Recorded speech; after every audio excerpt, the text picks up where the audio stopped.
उस परम पिता परमात्मा सावन कृपाल के चरणों च नमस्कार करदा है, जिन्हां ने सानू आप दा जश करन दा मौका दिता है। ये जो संसार है, सानू पता है कि इस दे ना तो उरले किनारे का पता है, ना परले का पता है, ना इसकी गहराई का पता है, ना इसकी चौड़ाई का पता है। ये विछे बकारां दा भरिया होया समुंदर है। कोई भाग वाला ही कज्जल की कोठड़ी विच वड़ के साबित निकल सकता है, नहीं तो दाग लगनों रह नहीं सकता गा।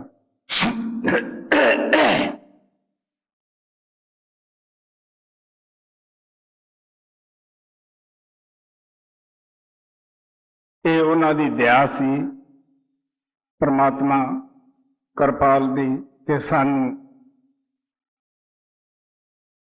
ओह दुखियां नूं देख के, तड़फदियां नूं देख के, इस विषे बकारां दे जंगल विच तड़फदियां नूं देख के उन्हें अपना घर सचखंड, जिथे के ना तो कोई विषे बकार हन, ना कोई दिन है, ना रात है, ना उत्थे सूरज है, ना चंद्रमा है,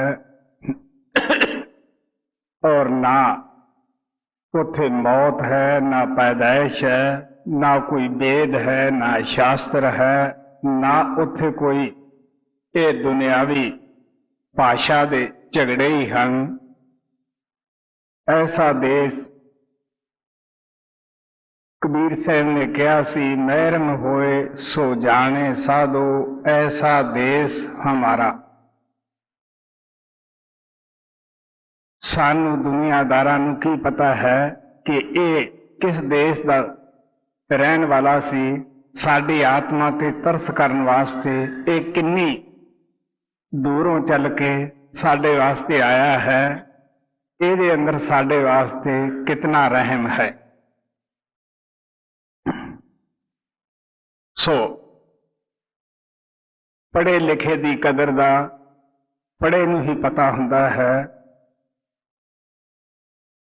कावां नूं, घुगियां नूं, गटारां नूं नहीं पता कि हंस किस देश दे रहन वाला है और इस हंस दे अंदर की गुण हन।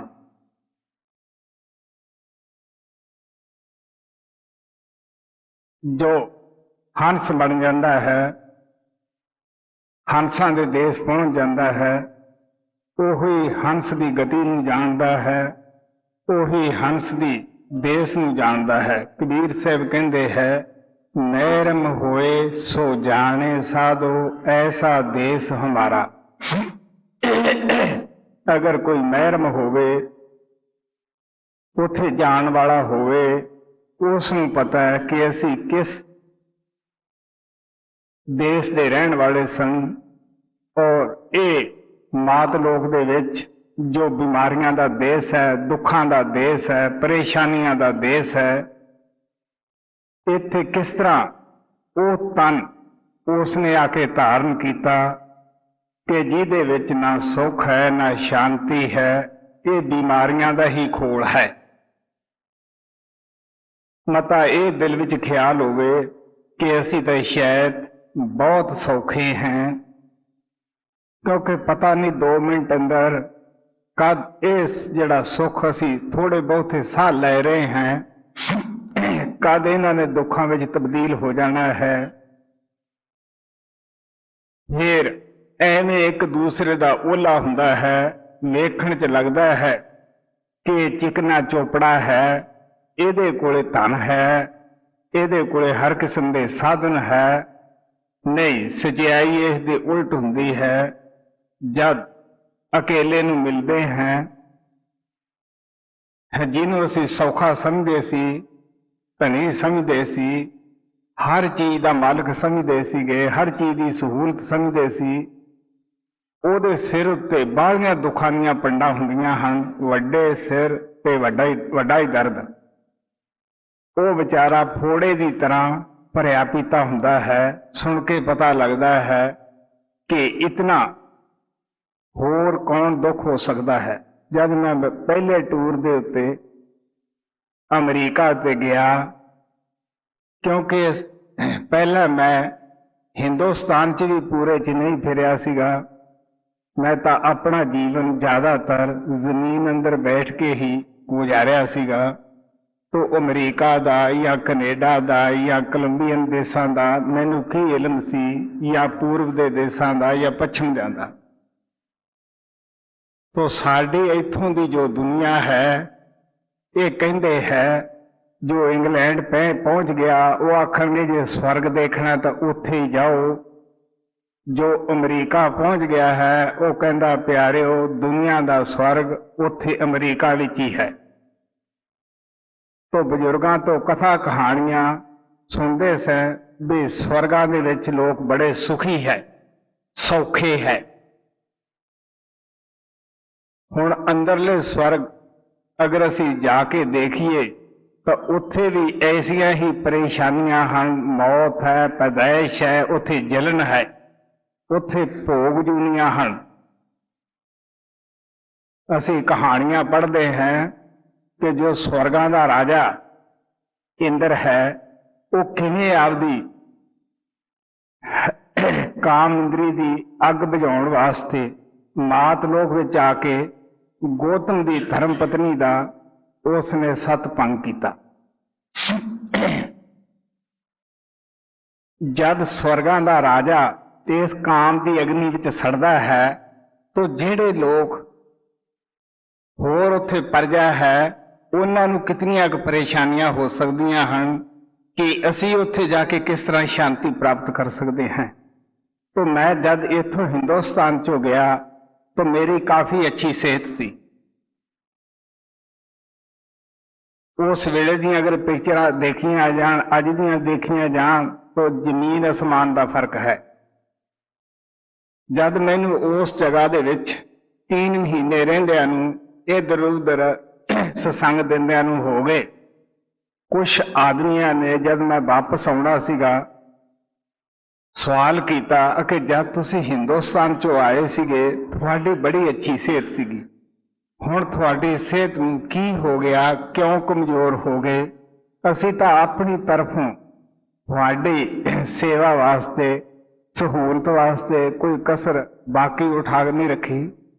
ਮੈਂ ਹੱਸ ਪਿਆ ਔਰ ਬੜੇ ਹੀ ਲਹਿਜੇ ਵਿੱਚ, ਪਿਆਰ ਵਿੱਚ, ਹਮਦਰਦੀ ਨਾਲ ਕਿਹਾ ਕਿ ਤੁਸੀਂ ਸੋਚ ਕੇ ਦੇਖ ਲਓ, ਸਾਡੇ ਹਿੰਦੁਸਤਾਨ ਦਾ ਬੱਚੇ ਨੂੰ ਪੁੱਛ ਲਓ, ਉਹ ਕਹਿਣਗੇ ਅਮਰੀਕਾ ਸਵਰਗ ਹੈ। ਤਾਂ ਮੇਰੇ ਦਿਲ 'ਚ ਵੀ ਇਹ ਖਿਆਲ ਆਇਆ ਕਿ ਇਹ ਪ੍ਰਮਾਤਮਾ ਕਿਰਪਾਲ ਨੇ ਮੈਨੂੰ ਸਵਰਗਾਂ ਦੇ ਵਿੱਚ ਭੇਜਣ ਵਾਸਤੇ ਚੁਣਿਆ ਹੈ। ਚਲੋ ਬਈ ਦੇਖਾਂਗੇ, ਦੁਨੀਆ ਦੇ ਸਵਰਗ ਤਾਂ ਦੇਖੀਏ। ਪਰ ਜਦ ਮੈਂ ਇੱਥੇ ਆਇਆ ਤਾਂ ਮੈਨੂੰ ਉਹ ਸਵਰਗ ਨਾ ਵੇਖਣ ਨੂੰ ਮਿਲੇ, ਨਾ ਸੁਣਨ ਨੂੰ ਮਿਲੇ। ਸੁਬਾਹ ਤੋਂ ਲੈ ਕੇ ਸ਼ਾਮ ਤੱਕ ਜੋ ਆਉਂਦਾ ਹੈ ਉਹ ਆਪਣੇ ਦੁੱਖਾਂ ਦੀ ਪੰਡ ਲਿਆ ਕੇ ਮੇਰੇ ਅੱਗੇ ਸਿੱਟ ਦਿੰਦਾ ਹੈ। ਹੁਣ ਇੱਕ ਇਨਸਾਨ ਸਾਰਾ ਦਿਨ ਮੈਂ ਕਿਹਾ ਦੁੱਖ ਹੀ ਦੁੱਖ ਸੁਣਦਾ ਹੈ, ਮੁਸੀਬਤਾਂ ਹੀ ਮੁਸੀਬਤਾਂ ਸੁਣਦਾ ਹੈ, ਰੋਂਦੇ ਵਿਲਕਦਿਆਂ ਨੂੰ ਦੇਖਦਾ ਹੈ, ਉਹਦੇ ਉੱਤੇ ਕੀ ਕੋਈ ਅਸਰ ਨਹੀਂ ਹੋਏਗਾ? ਫਿਰ ਜੇ ਕੋਈ ਦੁਨੀਆਦਾਰ ਆਦਮੀ ਹੋਵੇ ਉਹਦਾ ਦਿਲ ਹੋਰ ਹੁੰਦਾ ਹੈ, ਤਾਂ ਰੱਬ ਦੇ ਪਿਆਰੇ ਦਾ ਜੋ ਦਿਲ ਹੁੰਦਾ ਹੈ ਉਹ ਮੋਮ ਵਰਗਾ ਹੁੰਦਾ ਹੈ। ਹਜ਼ਰਤ ਬਾਹੂ ਨੇ ਕਿਹਾ ਸੀ, ਆਸ਼ਕਾਂ ਦਿਲ ਮੋਮ ਬਰਾਬਰ, ਮਾਸ਼ੂਕਾਂ ਦਿਲ ਕਾਲੇ ਹੂੰ। ਮੋਮ ਨੂੰ ਥੋੜੀ ਜੀ ਗਰਮੀ ਮਿਲ ਜਾਵੇ ਉਹ ਪਿਘਲ ਜਾਂਦੀ ਹੈ। तो संत बेशक उसका कोई नाम लेवा है या नहीं, अगर वो कोई ऐसी दुर्घटना सुनता है ਉਹਦੇ दिल के उत्ते फौरन उसका असर ਹੁੰਦਾ है, असर होए बिना रह नहीं सकता गा। ऐसी हालत असी महाराज सावन सिंह वेले भी देखी कि किस तरह वो महापुरुष कर्मां दी कैद तो उपर सी, किन्ना को उन्होंने अपने शरीर के उत्ते भुगतान किया, दुखी लोगों के कर्म लए, ये देखण वाले या जेड़े अंदर जाते सन उन्हां नूं पता है। और किस तरह अपनी आजू भी साडे उत्ते वो निशावर कर गए, 10 साल पहला ही चले गए। इसे तरह महाराज कृपाल की जिंदगी सी, उन्होंने जो पर्दे के पिछे हर एक की मदद की। ये नहीं कि हिंदुस्तान के लोगों की, उन्होंने जिथे भी किसी नूं कोई दर्द सी उथे शब्द रूप विच भी पहुंचा और पंज भौतिक शरीर लेके भी पहुंचा। मुनासिब ओदी शरधा के मुताबिक जरूर उन्हें मदद करी।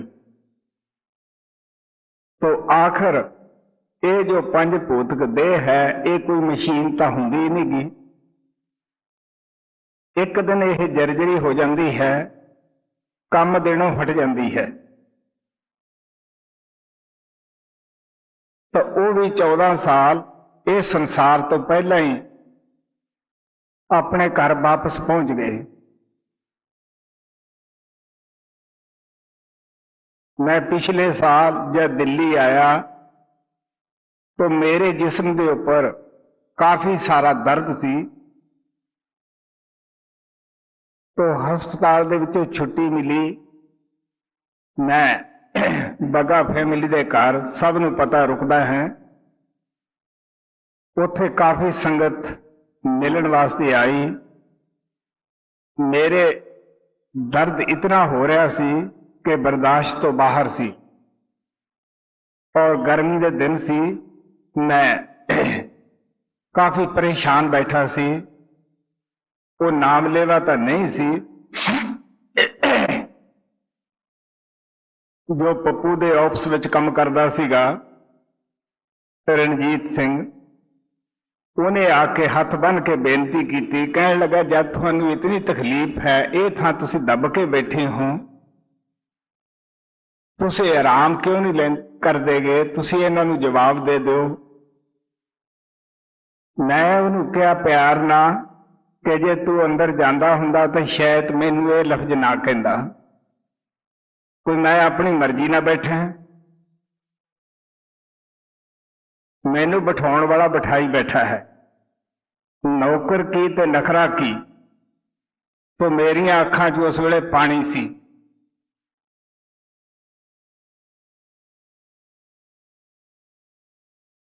सो इस वास्ते आप प्यार ना कहंदे मैं दसदा है। तो मैं अमरीका दसिया कि मैं तुसीं खुद ही अंदाजा ला लो कि मेरा जिहड़ा मैं खाना भी खादा, मैं सोया भी, जो तुसीं सहूलतां मेरे वास्ते दित्तियां उहदे वास्ते भी धन्नवादी हैं। लेकिन जो कुछ मेरे नाल बीतदी है जां बीती है, वो या मैं जानदा हाँ या मेरे अंदर बैठा वो परमात्मा कृपाल जानदा है। ये है कि इस जंगल दे विच, इस दुखी दुनिया दे विच वो परमात्मा कृपाल आया साडी दुखियां दी सार लई, साडे दुखां दे विच वो भाईवाल बनिया। जे असीं दुखी हैं वो साडे साथ ही दुखी सीगा। गुरु गोबिंद सिंह ने कहा, दास दुखी तो मैं दुखी, सुखी वसे मोरो परवारा, सेवक सिख सवा करतारा।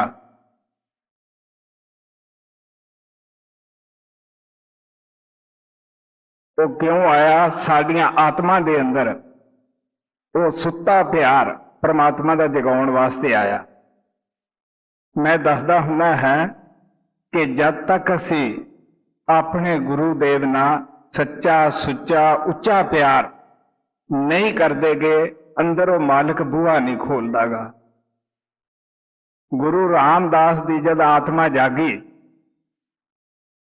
उन्होंने समझ आई अपने गुरु दे उत्ते जद आशिक होए तो की कहते हैं, मात पिता सुत इस्त्री सबहू ते प्यारा। उन्हां दे गुरुदेव ने उन्हां दे प्यार की कदर ऐसी करी कि आपदियां बरकतां लेके उन्हां 'च बह गए। तो धर्मदास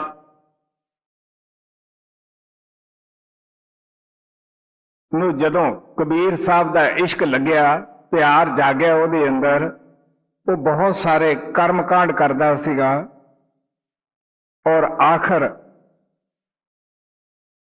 ਉਸ ਨੂੰ ਕਬੀਰ ਸਾਹਿਬ ਨੇ ਹੀ ਪਾਲਿਆ। ਮੈਂ ਦੱਸਦਾ ਹੁੰਦਾ ਹੈ ਕਿ ਪਿਆਰ ਸਾਨੂੰ ਗੁਰੂ ਬਖਸ਼ਦਾ ਹੈ, ਉਹੀ ਸਾਡੇ ਅੰਦਰ, ਸਾਡੀ ਆਤਮਾ ਦੇ ਅੰਦਰ ਪਹਿਲਾਂ ਪੈਦਾ ਕਰਦਾ ਹੈ। ਤੋ ਧਨੀ ਧਰਮਦਾਸ ਕਹਾਉਂਦਾ ਸੀ, ਲੱਕੜਾਂ ਉਹ ਧੋ ਕੇ ਜਲਾ ਰਿਹਾ ਸੀ। तो कबीर साहब साधु का रूप धार के आए, कहने लगे, देख भाई धर्मदास, तू बड़ा पाप कर रहा है, इन्हां लकड़ां च बड़े कीड़े है, तू उन्हां नूं जला रहा है। जद ये कहा कि तू पाप कर रहा है, उन्हां दी धर्म पत्नी बीबी आमना पास ही खड़ी सी। कहता है कि जो अच्छियां पत्नियां हैं वो अपने पति की निंदिया नहीं सहार सकदियां। वो कहने लगी कि मेरा पति क्यों पापी, तुसी हो पापी। कबीर साहब चुप करके अलोप हो गए। हुण धर्मदास दे अंदर खुड़क चुकी सी, दिल च खलबली मच गई कि लकड़ा वालियां पाड़ियां जद अनेक ही ਉਹਦੇ ਵਿੱਚੋਂ जीव निकले। वो पत्नी ਨੂੰ ਕਹਿਣ ਲੱਗਿਆ, अगर तू ਉਸ ਦੇ ਨਾਲ इस तरह का लफ्ज ना बोलदी तो मैं वो साधु खड़ा रहंदा, मैं कुछ पुछदा। वो चुप रही। कुछ दिनों बाद वो फिर आपदे ठाकरां दी पत्थरां दी पूजा कर रहा सी। कबीर साहब फिर आए, उस साधु के रूप में आके कहन लगे, ये बड़े बड़े तो तेरे है 2 सेरे या 5 सेरे, आ छोटियां छोटियां छटाकां हैं कि ये कदे बोले भी है। पत्थर भगती सारियां तो निकृष्ट हुंदी है, निचले दर्जे दी है, क्योंकि जिथे आसा उथे वासा। पत्थर नूं पूज के असी पत्थर ही बनांगे। आस नूं मुराद कुदरतों ही मिलती है। तो कहंदे, धर्मचंद तू बड़ा ही पाप कर रहा है। वो बीबी आमना उन्हें धर्मपत्नी तो फिर भी ना रहा गया।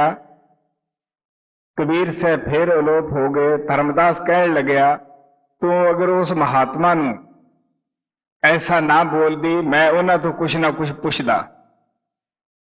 वो कहन लगी कि गुड़ ते मक्खियां ढेर है, तू यज्ञ कर। हुण धनी धर्मदास कहाउंदा सी, जदों कि करंसी की बड़ी ही कीमत सी। हिंदुस्तान के अंदर 14 करोड़ का वो मालक सी। उसने कांसी अंदर जग किया, मथुरा च जग किया। वो साधु ना आया, ना उसने आना ही सीगा, क्योंकि वो अगर मक्खी हुंदा तद ही वो मिठे ते आउंदा। आखिरी जो उहदे कोले पैसा सी वो सारा हरिद्वार ते जाके खर्च कर दिता, बई उत्थे साधु हैगे है, शायद वो आ जावे। जद कबीर साहब फिर ना आए तो दिल दे विच ख्याल आया कि किड्डी बुरी बात हुई, पैसा भी गया ते महात्मा भी गया, ना मिलिया। क्यों ना हुण इत्थे नदी दे विच गंगा च डुब के मर जाइए। मन साडा सानू बहुत कुछ वकील की तरह समझा दिंदा है कि इत्थे दुनिया के सामने अगर डुब के मरिया, लोग कहणगे कि बाणिया जो होया पैसे का ताब ना ला सकिया, सहार ना सकिया, सब कुछ ला के हुण डुब के मरदा है। अगे जाके डुबांगे। जब थोड़ा जिहा अगे गया, कबीर साहब मिर्गशाला ते बैठे है, चौंकड़ी मारी हुई है। हुण देखदा है कि महात्मा तो ये ही है जिहड़े पहला मिलते सी। जा नमस्कार की, कहन लग्या महाराज जी अगर तुसी मैनू पहला मिलदे, मेरे कोले बड़ा धन सी, मैं तुहाडी सेवा करदा। हुण तां मेरे पास कोई धन पदार्थ नहीं गा। कबीर साहब हस के कहन लगे, देख बई आह ही वक्त मालिक नूं मंजूर सीगा। एक तां तेरी पत्नी ये कहंदी सी कि गुड़ ते मक्खियां ढेर है, तो महात्मा मक्खी नहीं हुंदेगे, लालची नहीं हुंदेगे कि जेड़े तेरे यग ते आउंदे। हुण मैं तैनूं वो वस्तु देऊंगा कि जिसदा दुनिया का कोई धन पदार्थ मुकाबला ना कर सके। वो सच्चा धन देऊं जिहड़ा तेरे साथ जाए। हुण धर्मदास नूं कबीर साहब ने नाम दिता। धर्मदास ने बड़ा ही प्यार नाल उसकी कमाई की, साधना की। आखिर जद विषय बकारा करियों मुंह मोड़िया, दुनिया करियों मुंह मोड़िया, उस परमात्मा गुरुदेव की तरफ कीता। तो आप अपनी बाणी च लिखते हैं, सुफने इच्छिया ना उठे गुरु आन तुम्हारी हो, कि मैं तेरी ही कसम पाउना है जे सुफने दे अंदर किसी दुनिया के लालच का या विषय वकारां दा मेरे विच ख्याल है। तो आखिर कबीर साहब ने अपने थां प्रचार करने वास्ते उन्हां नूं ही थापिया। तो गुरु ही शिष्य नूं भालदा है, कोई दूर नेड़े का फर्क नहीं पैंदागा। ये उहदी मौज है कि किसी के जरिए वो बुलावे पास, या अंदरों ही वो तार खड़कावे, या खुद वक्त पिया उहदे पास चलिया जावे। उहनूं कोई पछाणना मुश्किल नहीं हुंदागा। सो इस वास्ते आप इस तरह तुहाडे अगे अज कबीर साहब की बाणी रखी जाती है, जिहदे विच शाह बलख बखारे का उन्होंने जिक्र किया है। तो शाह बलख बखारा अपने मुल्क के अंदर काफ़ी अच्छी हुकूमत करता सी, काफ़ी अच्छा वो धनी सी। अज के जमाने तां असी आम अच्छा मंजा विछाउण वास्ते बहुत सारे तेल छिड़क लेने हैं, सेंट वगैरह है, होर बहुत सारे मकान नूं साफ करने वास्ते DDT वगैरह असी छिड़क लेने हैं, होर कई दवाइयां हैं जिन्हां दे नाल असी फर्श वगैरह साफ करते हैं। लेकिन उस वक्त जिहड़ा सीगा अज तो 500-600 साल पहला लोग फुल्लां दा ही सहारा लेंदे सन। तो शाह बलख बखारे दी जो छेज सी, मालन अच्छे तो अच्छा फुल लिआउंदी सी। तो ਉਹਦੇ छेज ਦੇ ਉੱਤੇ फुल विछाए जाते सी ताकि बादशाह सलामत अच्छी नींद लै सकन। ऐसे जो मंजे ते आके पैण दिमाग नूं महक चढ़े कि उन्हें होश ही ना रहे, सुबह ही उठे। काफ़ी वो फौजां दा मालिक सी। लेकिन ये हुण मालिक जानदा है कि किहदे दिल विच मेरे मिलण का शौक है, तड़फ है। महाराज कृपाल कहते हुंदे सी, जो पहाड़ी ते खड़ा है उस नूं पता है कि कित्थे अग लगी है, किस तरह वो शांत करी जाती है। तो परमात्मा सचखंड दे विच बैठा है, उस नूं साडे हर एक दे दिल दी सार है। ये जिहड़ी दुनिया बनाई है, असी चलती फिरती देखते हैं, ये अपने आप जमीनां च उगी नहीं या समुद्र चों नहीं निकली। इस नूं कोई ताकत है बनाउण वाली और इस नूं चलाउण वाली। किस तरह मौके दे उत्ते टाइम दे उत्ते आके मौत हुंदी है, पैदाइश हुंदी है, किस तरह उसने सारा कुछ अरेंजमेंट अंदरे ही किया है, किस तरह खून पसीने दियां नाड़ियां लाइयां होइयां हन, किस तरह मां दे पेट अंदर वो महान कलाकार आके सिरजना करता है। तो इसे तरह कबीर साहब एक दिन रात नूं उस दे महल उत्ते एक सारवान का रूप धार के तुरन लग गए महल ते। हुण देखिए तो फासला, क्योंकि कबीर साहब कांसी च रहिंदे सी और बलख बखारे का और कांसी का काफी फासला है। अगर अजकल आप जहाज ते भी जाइए तो कई घंटे लग जाते हैं। मैं दसदा हुन्ना है कि अगर तो देह दे नाल असीं जाना है तो देह नूं कई कठिनाइयां आउंदियां हन, कई साधना की जरूरत है। लेकिन संत जब शब्द रूप होकर किते जाते हैं, वो समुद्र टप जाते हैं, उन्होंने किसी साधन की लोड़ नहीं। उन्हों का जो जहाज है सुरत का,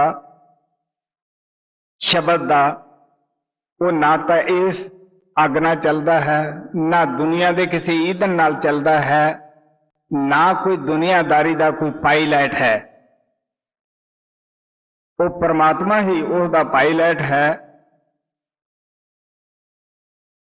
वही सब कुछ है। बस ख्याल किया ते पहुंच गया। इस वास्ते कबीर साहब रात के टाइम वो महलों के उपर लग गए फिरन। हुण राजा बड़ा हैरान होया, एक राजे का होवे महल और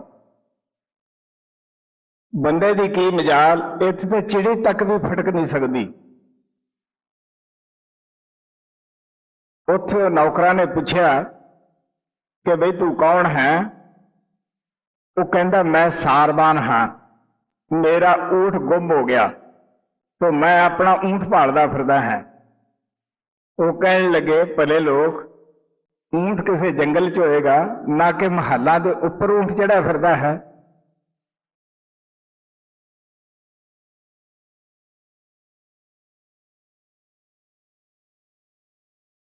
पर जदों उसने दर्शन किए शाल बलख बखारे नूं, वो अजनबी ऐसा स्वरूप उन्हें कदे नहीं देखा सी। वो दिल च बैठा। अगले दिन उसने कचहरी लाई। कबीर साहब किसी दे रोके नहीं रुके, फिर बड़े रोब नाल वो अंदर लंघ गए। उत्थे जाके कहन लगे कि बई मैं इत्थे रात कटनी है, मैं ठहरना है। वो कहन लगे थानू पता है कि ये कचहरी है, राजमहल हैं, ये कोई मशावरखाना नहीं, तो है ही नहीं गा भी जिथे तू ठहर जावे। वो कहता हाँ। ये किने बनाए सी? कहते जी साडे बाप दादे ने बनाए सी। कि वो किथे है? कि जी वो तो संसार में रहे नहीं, फिर तू रह जाएगा। कहता भी मैं किवें रह जाऊंगा जब वो नहीं रहे। तो फिर कहन लग्या ये मुसाफरखाना नहीं तो होर की है।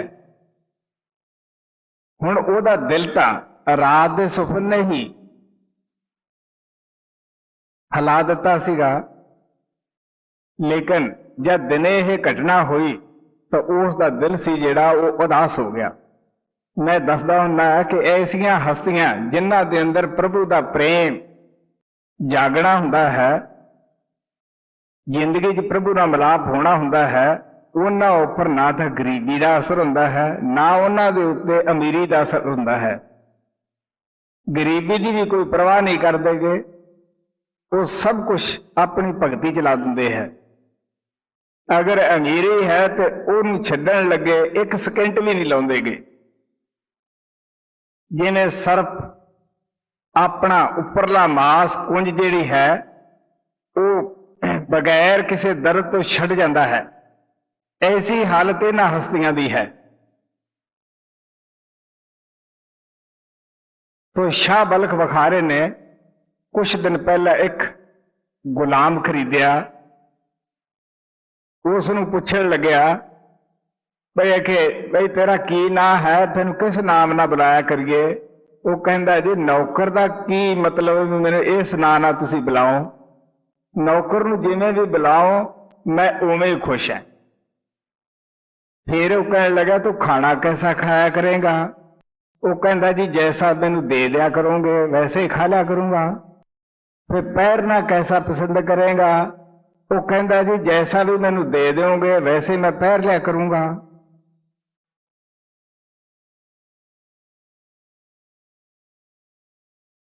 और जो रुखा मिसा दोगे मैं वही खा लिया करूंगा। हुण शाह बलख बखारे का जिहड़ा दिल सी उस ते होर भी गहरा घाव होया मालिक की भगती का कि इतने गुण तां किसी विच हुंदे ही नहीं,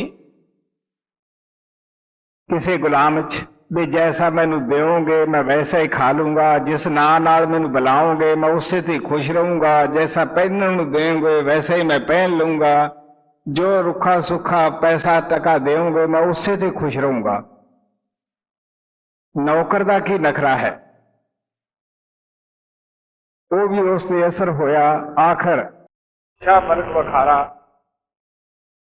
संतां दी भाल विच मक्के गया, क्योंकि मुसलमाना दा पवित्र जगह उसनूं मनदे है जिथे मुहम्मद साहब दा जन्म होया और आखिर अंत भी उत्थे ही उन्हां दा होया। जिस तरह असीं लोग हरिद्वार ते जाने हैं भी उत्थे बड़े साधु रहिंदे हैं, तो पिछले मरदमशुमारी जब दर्ज हुई है उदों 52 लाख साधु की गिनती सी। जे असीं इन्हां विचों कमाई वाले परमात्मा नूं मिले भालीए तो मसां 2-4 ही मिलने औखे है। कबीर साहब ने कहा सिंहों के लहेंडे नहीं, हंसों की नहीं पांत, लालों की नहीं बोरियां ते साध न चले जमात। शेरां दे इजड़ नहीं हुंदे गए, लालां दियां बोरियां नहीं हुंदियां गईयां, इसे तरह साधां दे झुंड नहीं फिरदे हुंदे। कोटन में को जो भजन राम को पावै, सतसंगी वो है जो संतां दे असूलां दे उपर चलदा है।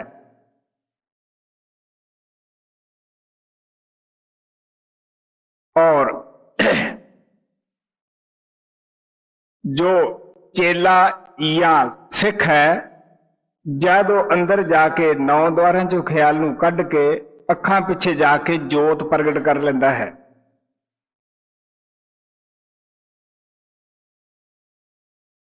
जदों आत्मा के उपरों अस्थूल सूक्ष्म कारण तिन्ने पढ़दे लाउंदा है तो यह पूरा साध बन जाता है।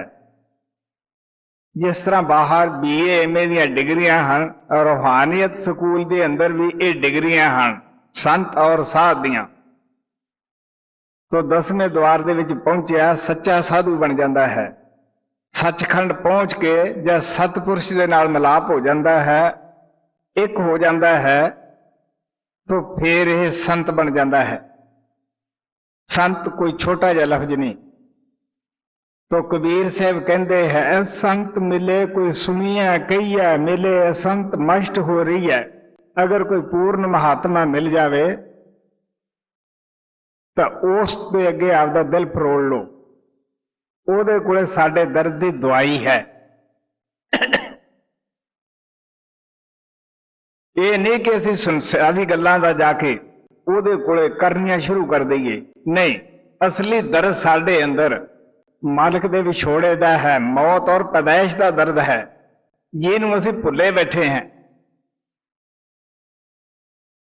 सो इस वास्ते शाह बलख बखारा मक्का वगैरह सारी जगह दे विच घुमिया। आखिर क्योंकि हिंदुस्तान रिखियां मुनियां दा देश है, वो इस पासे सोचा भी शायद कोई ना कोई साधु मिले। वो इत्थे भी आया, हर एक तो पूछया किसी ने दस पाई भी इस वेले कबीर साहब जाति दे जुलाहे है, मुसलमान घराने विच पैदा होए है, वो पूर्ण संत है। जब मुसलमान जाति दे सुने तो शाह बलख बखारा नूं कुछ खुशी हुई कि मेरी जाति दा है, साडा चंगा निर्वाह हो जाएगा। जब उन्हां दे पास गया,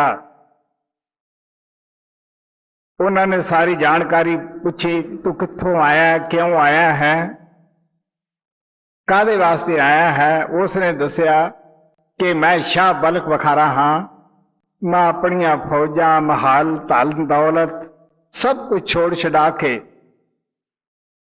मालिक दी भगती वास्ते बाहर निकलिया है। रस्ता मिलिया नहीं, थोड़ी उपमा सुन के थोड़े चरणों ते आया है। कबीर साहब कहने लगे, देख बई मैं तो एक गरीब जलाहा हाँ, तू राजा है, तेरा मेरा किस तरह मेल हो सकता है। तू अच्छे अच्छे खाने खाण वाला है, असी तो दाने चब के भी छोलियां दे गुजारा कर लेने हैं, किस तरह तेरा साडा गुजर होएगा।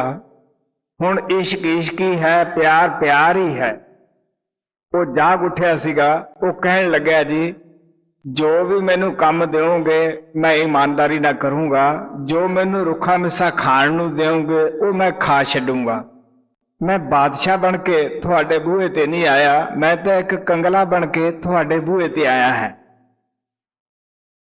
तो कबीर साहब ने उन्होंने जो काम आप करते सीगे ताने दा, वो उन्होंने दस दिता, ले बई आ ताना वगैरह उणिया कर, साडी मदद कराया कर, ये साडी रोजी रोटी कमाउण दा धंधा है।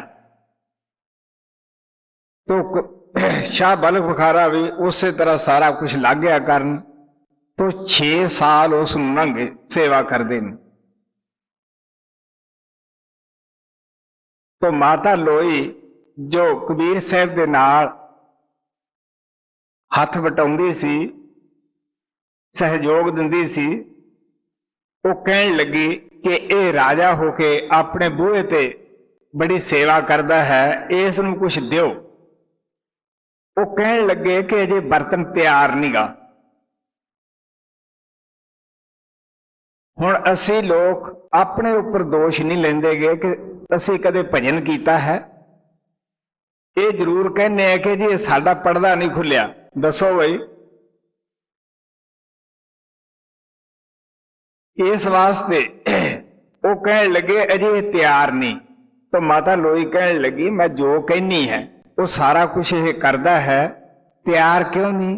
हुण माता लोई उत्थे थोड़ा पहुंची सी जिथे कबीर साहब पहुंचते सन।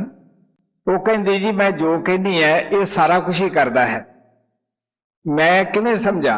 वो कहने लगे तू ऐ कर, थोड़े बहुत छिलके छुलके लेके कागज पच्चर तू बाहर खड़ जा कोठे के उपर, मैं इस नूं बुलाउणा है, जद अंदर आउण लग्या तू इस ते सिट दई। तो कबीर साहब ने उस नूं अंदर बुलाया, आ बई तैनूं कोई कारोबार दसीए। तो माता लोई उपर खड़ी सी, उसने वो जिहड़े कागज कूगज सी छिलके वगैरह सन वो उपर उसदे सिट दिते। उपर झाकिया, झाक के कहन लग्या कि किते हुंदा बलख बखारा फेर देखदा। होर भी बहुत कुछ बोलिया। हुण माता लोई जिहड़ी ये समझदी सी भी ये तो बिल्कुल ही गरीब है, जो कहने है वो सुनदा है, हैरान रहेगी भी ये अंदर इन्ना कुछ। तो कबीर साहब कहन लगे कि मैं तेनू की कहा सीगा भी ये अंदर अजे बलख बखारे दी बादशाही दी बू है। तो 6 साल फिर लंघ गए। हुण माता लोई ने तकिया भी वो सही है। हुण गुरु ही जानदा शिष्य दे टाइम नूं, शिष्य दी आत्मा नूं कि ये हुण तैयार है या नहीं। वो माता लोई नूं कहंदे हुण ये तैयार है। वो कहंदे मैनूं तां अगे जैसे नजर आउंदा है। वो कहंदे नहीं, पहला तू थोड़े बहुते कागज या छिलके लेके ऊपर चढ़ी सी, हुण तू गंद वगैरह लेके ऊपर चढ़, जब मैं फिर अंदर सद्या ते इस दे ऊपर सिट दी। जब उन्होंने फिर अंदर बुलाया, माता लोई ने ਉਹਦੇ ਉੱਪਰ गंद सिटिया, ਉੱਪਰ ਝਾਕਿਆ, बड़े शांत सुभाव नाल कहंदा कि मैं तां इदों भी बुरा है, गंद दा भरिया होया सी, सिटण वालिया तेरा भला होवे। इस मन दी यही दुआई है। तो शांत रहा। तो कबीर साहब ने जब नाम दिता, हुण थानू पता है कि शाह बल्ख बखारे जैसा शिष्य बनना कोई मामूली खेल नहीं कि किस तरह बादशाही लत मारी, कि मैं 12 साल आके फिर झाड़ू कढ़दा रहा, हर तरह का कबीर साहब दे नाल ओ कारोबार करदा रहा, गर्मी सर्दी सिर ते झल्ली, और फिर भी कबीर साहब ने नाम उसनू परख के दिता। हुण गुरु कबीर जैसा ते शिष्य शाह बल्ख बखारे जैसा, बस जिस तरह तवज्जो दिती नाल ही सुरत अंदर चली गई।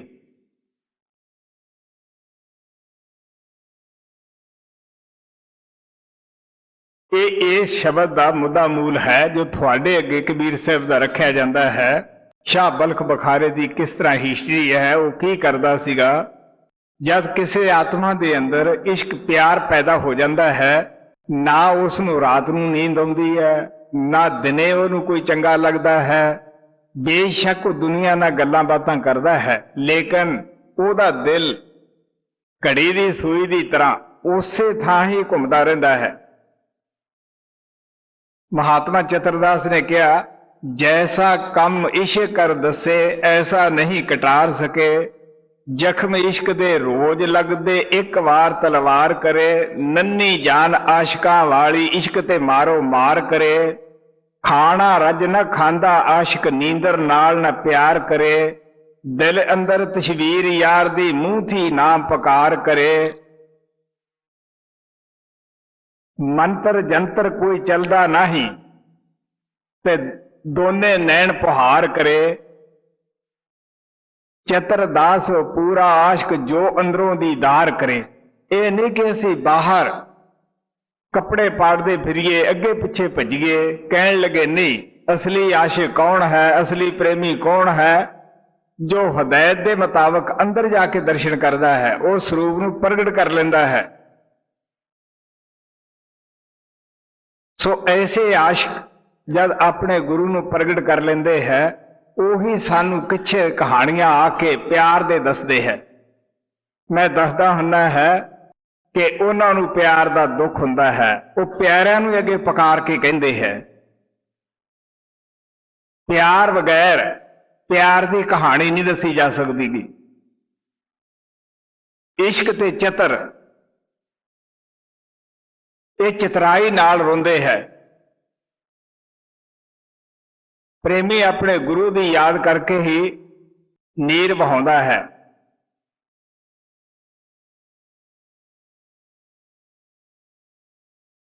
वो आपदा ही दुख दसदा है, उन्होंने की मतलब है संसार के दुख दसे, उसनों अपने गुरु के विछोड़े का दर्द है, वो लोगों को होका दिंदा है।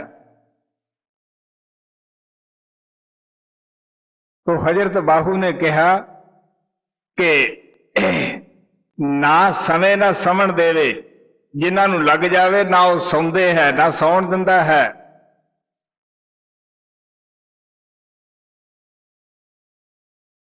सो इस वास्ते आप प्यार ना कहते हैं कि ये शाह बल्ख बखारे की हिस्ट्री है। गौर ना उन्हों का शब्द कबीर साहब का सुनो।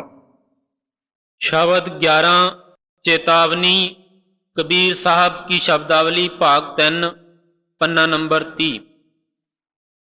सुल्तान बालक बुखारे का सुल्तान बालक बुखारे का, जिनके ओढ़ण शाल दुशाला, नवो तार दस तारे का। ਹੁਣ ਕਬੀਰ ਸਾਹਿਬ ਕਹਿੰਦੇ ਹੈ ਕਿ ਜਦ ਸ਼ਾਹ ਬਲਖ ਬਖਾਰੇ ਦੀ ਆਤਮਾ ਪਰਮਾਤਮਾ ਦੀ ਤਰਫੋਂ ਜਾਗੀ, ਦੁਨੀਆ ਦੀ ਤਰਫੋਂ ਸੌਂ ਗਈ, ਨਾ ਉਹਨੂੰ ਪਲਟਣਾ ਦਾ ਮੋਹ ਰਿਹਾ, ਨਾ ਰਾਜ ਦਰਬਾਰ ਦਾ ਰਿਹਾ, ਨਾ ਹਕੂਮਤ ਦਾ ਰਿਹਾ, ਸਭ ਕੁਝ ਛੱਡ ਦਿੱਤਾ। ਜਿੱਥੇ ਉਹ ਅੱਛੇ ਮਖਮਲੀ ਦਸ਼ਾਲੇ ਓੜਦਾ ਸੀਗਾ, ਦਸ਼ਾਲਿਆਂ ਤੇ ਤੁਰਦਾ ਸੀ, ਬੈਠਦਾ ਸੀ, ਉੱਥੇ ਉਸਨੇ ਇੱਕ ਗੋਦੜੀ ਬਣਾ ਲਈ ਲੀਰਾਂ ਦੀ, ਬੈਠਣ ਵਾਸਤੇ ਵੀ, ਉੱਪਰ ਉੱਡਣ ਵਾਸਤੇ ਵੀ। ਜੀ जिन के ओढ़ण साल दुसाला, नवो तार दस तारे का।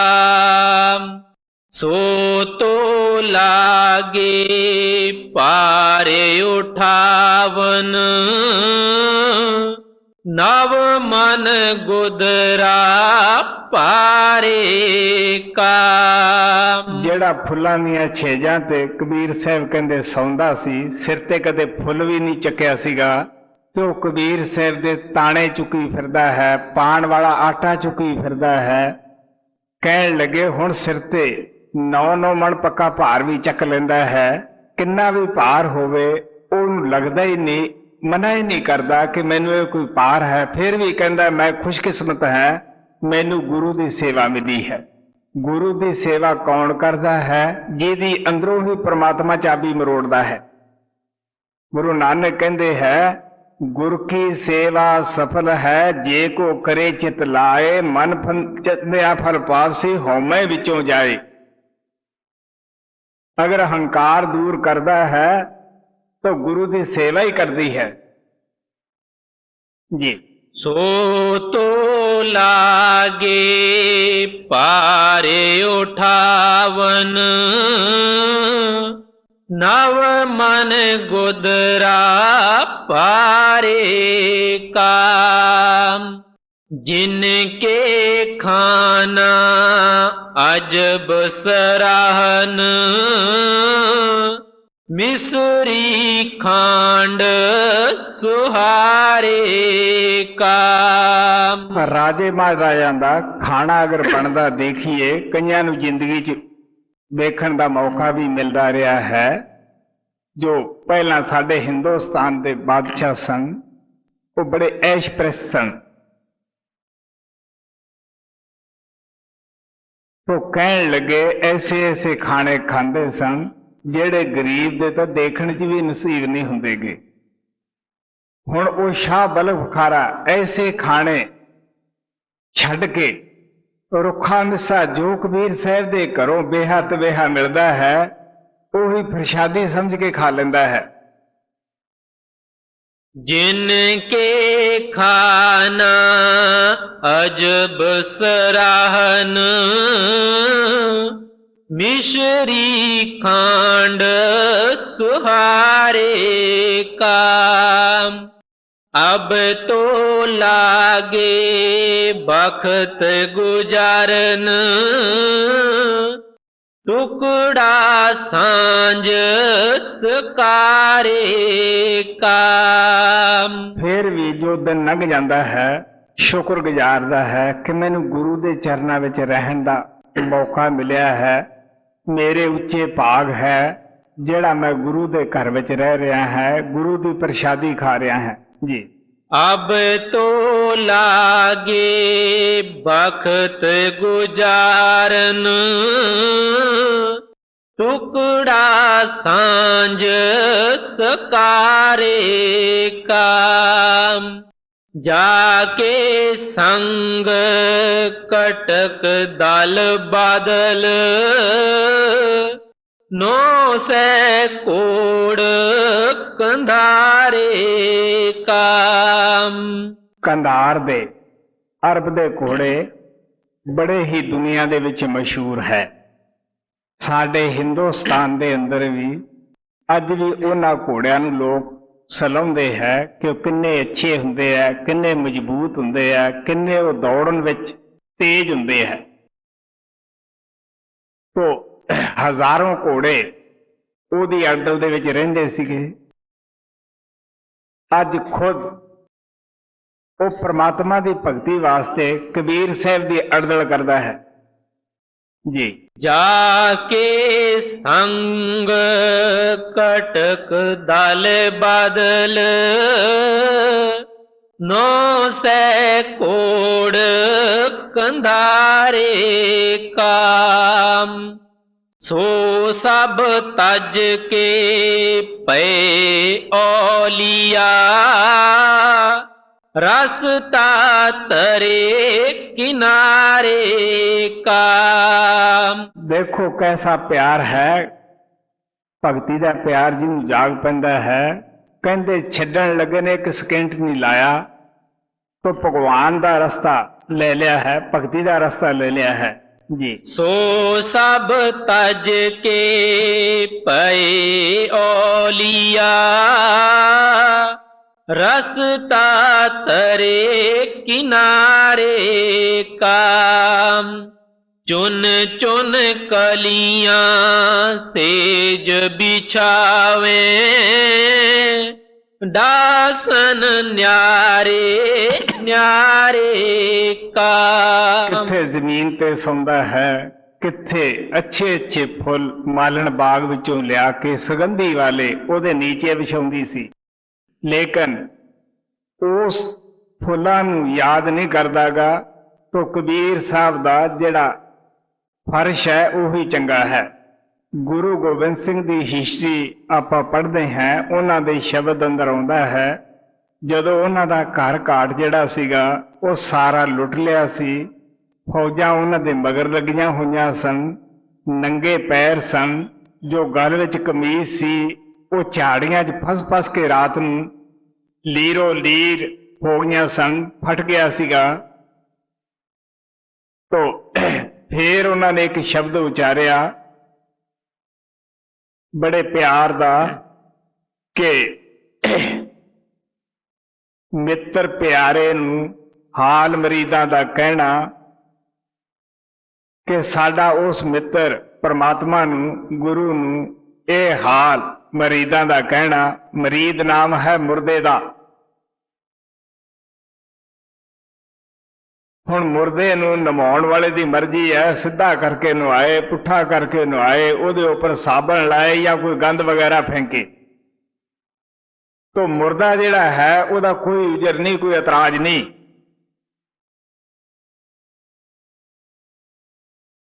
ਹੁਣ ਇਹ ਹਾਲਤ ਸਾਧੂ ਦੀ ਬਣ ਜਾਂਦੀ ਹੈ। ਹਜ਼ਰਤ ਬਾਹੂ ਕਹਿੰਦੇ ਹੈ, ਜਿਉਂਦਿਆਂ ਮਰ ਰਹਿਣਾ ਹੋਵੇ ਤਾਂ ਵੇਸ ਫਕੀਰੀ ਬਈਏ ਹੂ। ਜੇ ਕੋਈ ਸਿੱਟੇ ਗੁੱਦੜ ਕੂੜਾ ਵਾਂਗ ਅਰੂੜੀ ਰਹੀਏ ਹੂ। ਜੇ ਕੋਈ ਕੱਢੇ ਗਾਲ ਅਲੰਬਤ ਜੀ ਜੀ ਉਹਨੂੰ ਕਹੀਏ ਹੂ। ਕਬੀਰ ਸਾਹਿਬ ਕਹਿੰਦੇ ਸਾਧੂ ਐਸਾ ਚਾਹੀਏ ਦੁਖੇ ਦਿਖਾਏ ਨਾਹੇ। ਗੁਰੂ ਨਾਨਕ ਦੇਵ ਜੀ ਮਹਾਰਾਜ ਕਹਿੰਦੇ ਭੈ ਕਾਹੂ ਤੋ ਦੇਤ ਨਹਿ ਭਾਵੰਤ ਆਣ। ਉਹ ਨਾ ਲੋਕਾਂ ਨੂੰ ਡਰਾਉਂਦੇ ਹੈ ਨਾ ਡਰਦੇ ਹੀ ਹੈ।